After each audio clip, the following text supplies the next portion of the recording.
안녕하세요. 켈라 USA 켈라입니다. 제가 오늘은 이렇게 캐주얼하게 모자까지 쓰고 맨 얼굴로 이렇게 인사를 드리게 됐네요. 다른 게 아니라 제가 오늘은 밖에 그러니까 뒷마당을 좀 청소해야 되겠다는 그 계획을 짰기에 이렇게 옷차림을 했습니다. 여기가 지금 굉장히 더워요. 제가 살고 있는 곳이 텍사스 남부에 위치하고 있는 코퍼스 크리스티인데요. 여기가 여름이 굉장히 길고 굉장히 더운 곳입니다. 벌써 27도, 8도고요. 한 2시 정도 되면 한 30도가 훨씬 넘어가는 그런 땡볕 더위거든요.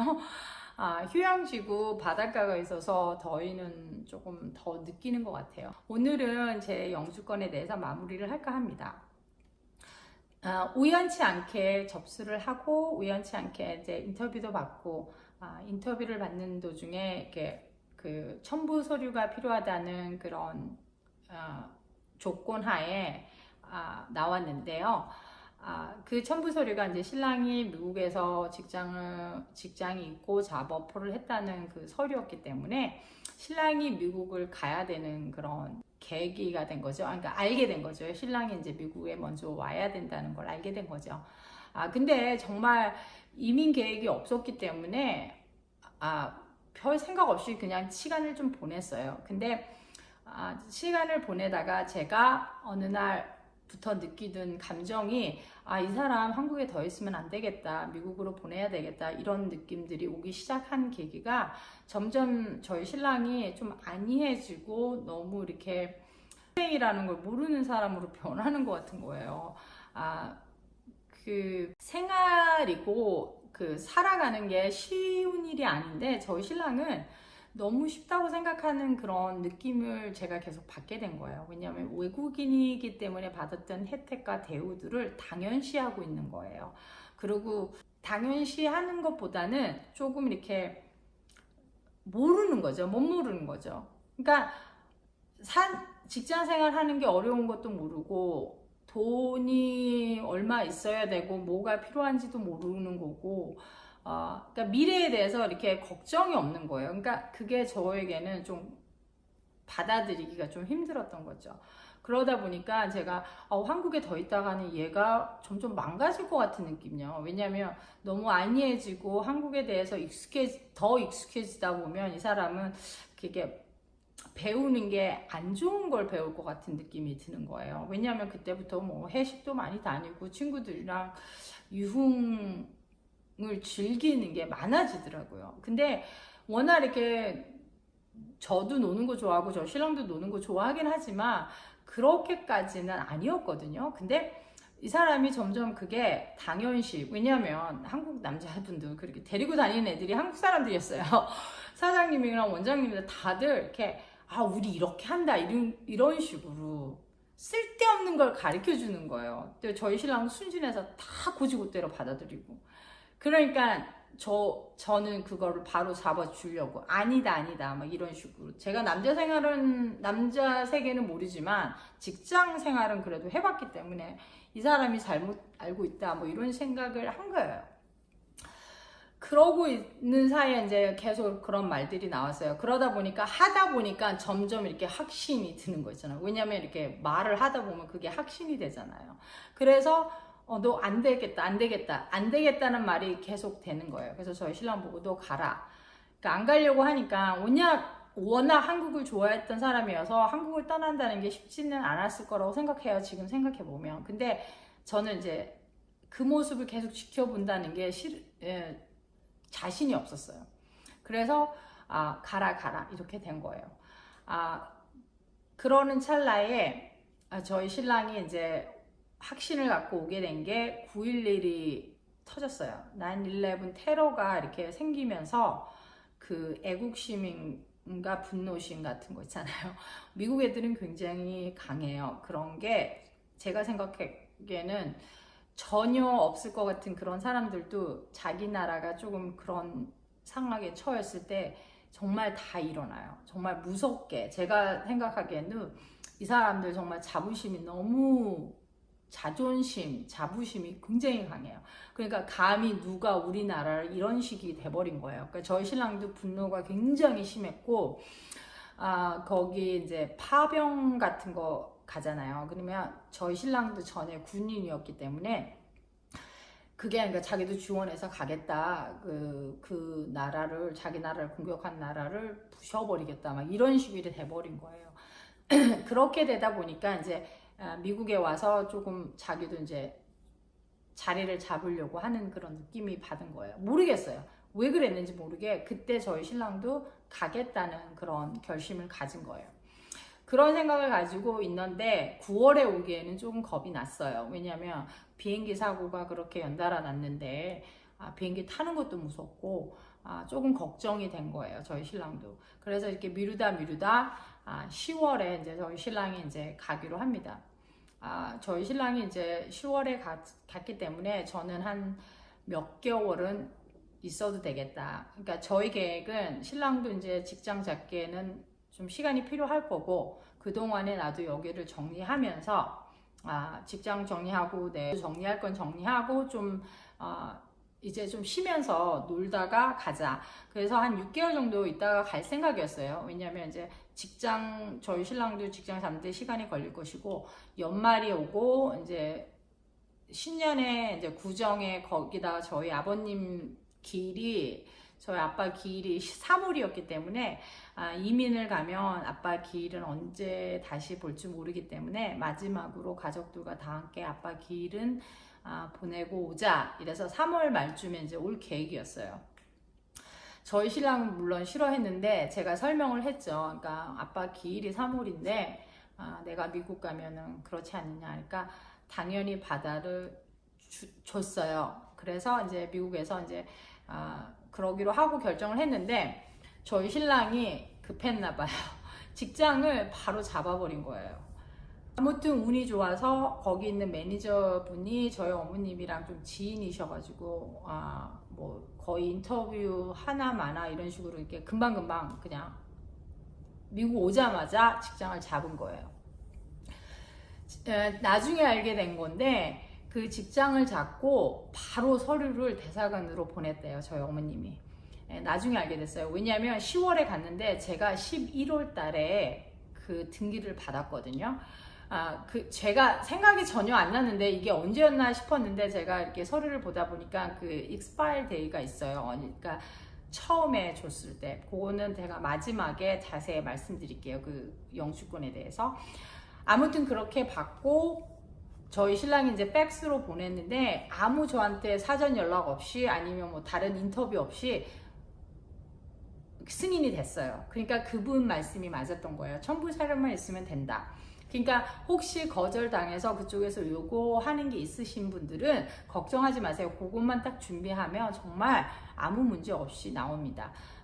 다시 인터뷰를 가셔야 되는 분들은 있는지 없는지 모르겠어요. 근데 저는 대사관을 다시 가서 인터뷰는 안 했어요. 그 등기가 바로 왔어요. 그 어머님이 보내셨던 팩스를, 그러니까 직장 잡았다는 거, 잡업법 버스 한 거랑 첫 월급 한 거랑 그 매니저가 글을 써줬어요. 이분을 이래서 우리 직장에서 채용하기로 하고 이게 뭐 계약직이 아니고 뭐라고 썼는지 저는 모르겠어요. 근데 추천서 같은 거 쓰셨다 그러더라고요. 어머님이 나중에 미국 왔을 때 말씀해 주시더라고요. 그래서 그거를 팩스로 보냈대요. 그리고 팩스를 보내고 팩스 확인을 저희 어머님이 전화를 하셔서 팩스를 받았냐고 했대요. 그러고 나서 저희 신랑이 또 전화를 해서 확인을 했대요. 서류 접수가 다 됐냐고. 그렇게 준비하고 짐을 싸고 이제 보내고, 그리고 이제 저도 이제 회사도 그만두고 꼭 하셔야 되는 게 있는데요. 이민 오시는 분들은 연금 받을 수 있으세요. 그 이민의 동사무소에 가셔가지고 반드시 나 이민 간다, 직장을 이만큼 다녔다, 그리고 혜택을 받아요. 저는 그 기간을 놓쳤어요. 그래서 그러니까 처음에 못 받았어요. 그냥 신청을 했어요. 이민 여권 가고 이민 여권으로 나 이민 간다, 그리고 직장을 그만뒀다. 근데 그때 언제 가냐고 물어봐요. 그건 기억이 나는 것 같아요. 그래서 내가 언제 간다, 뭐 1년 있다 간다 이렇게 말씀하시면 안 될 것 같아요. 그래서 대충 이렇게 얘기를 했어요. 여기 정리하고 내년 초에 간다 이런 식으로 말을 했어요.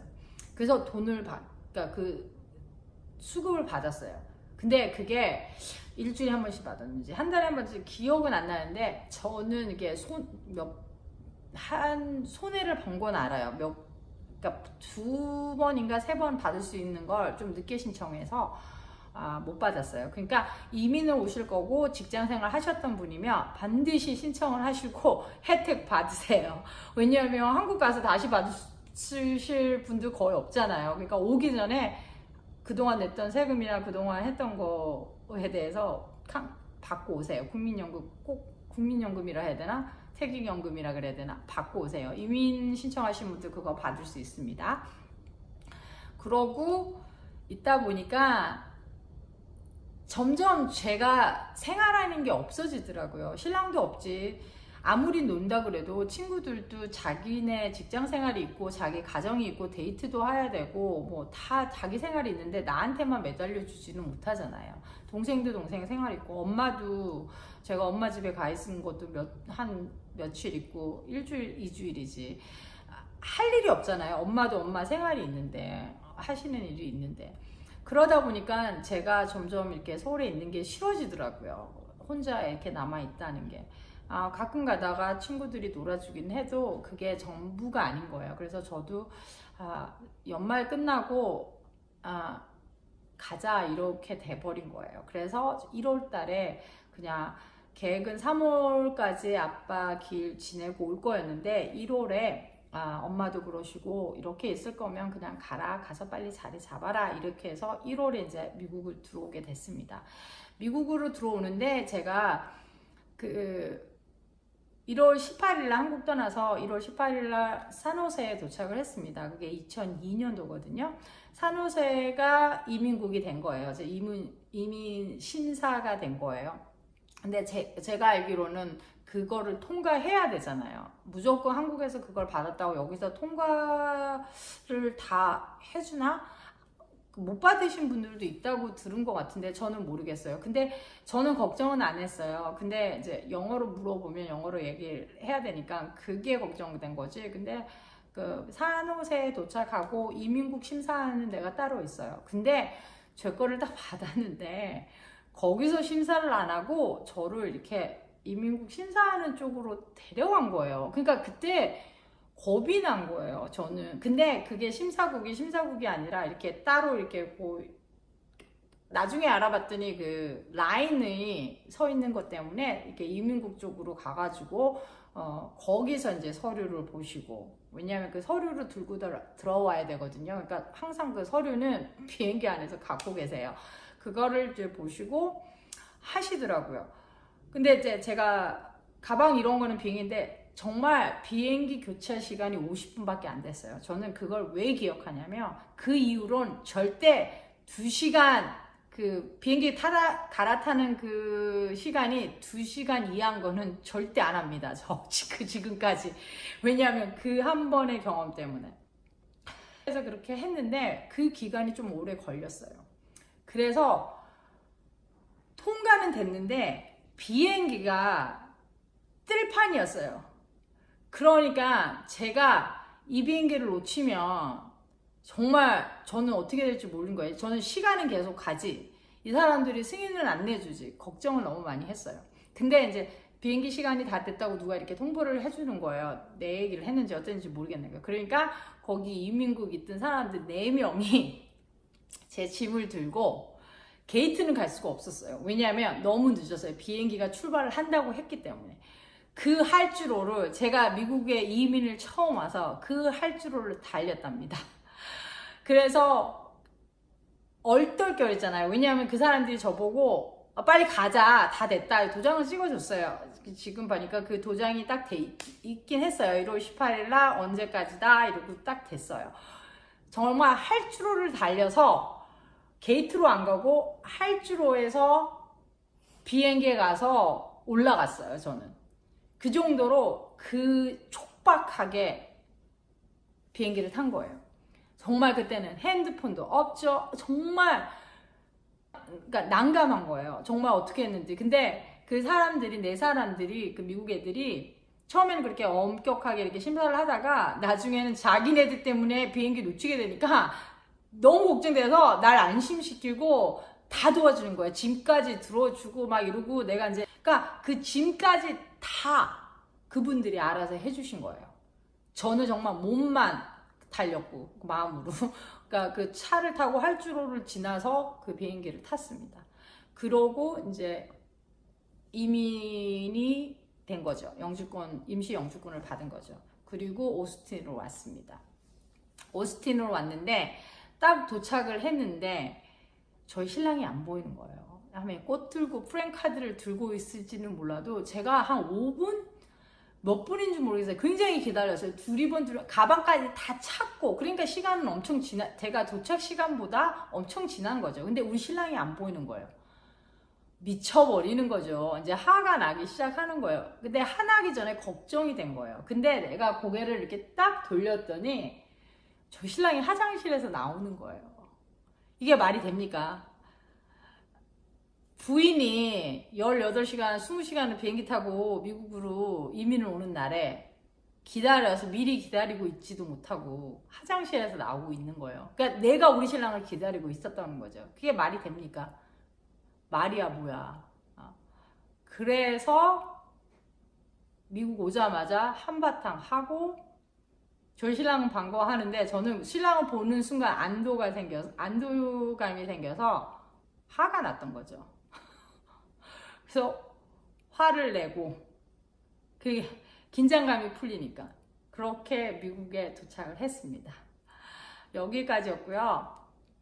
정말 주저주저하게 말씀을 드려서 너무 길게 됐는데 제가 해상을 하면서 하려고 하니까 이게 좀 말이 많아졌네요. 근데 정말 20년 가까이 19년이 지난 지금인데도 너무 생생하게 그 산호세 공항이라든가 그 활주로에서 달렸던 거, 그렇게 영주권에 대해서 이렇게 어려웠던 것보다 그런 작은 사소한 에피소드가 이민을 오는 그런 이야기들 속에서 기억이 가장 남는 것 같아요. 그러니까 너무 걱정들 마시고요. 준비 철저히 하시고 하나하나 그냥 꼼꼼하게 하시면 이거는 이제 결혼하신 분들에 대한 거기 때문에 별 문제 없이 영주권 받을 수 있으시니까 힘내시고요. 저는 이제 그렇게 미국에 도착해서 미국에서 살고 있답니다. 그럼 오늘도 항상 건강하시고 행복하시고요. 그동안 이렇게 작은 이야기 들어주셔서 정말 감사합니다. 그러면 다음에 뵙겠습니다. 안녕히 계세요.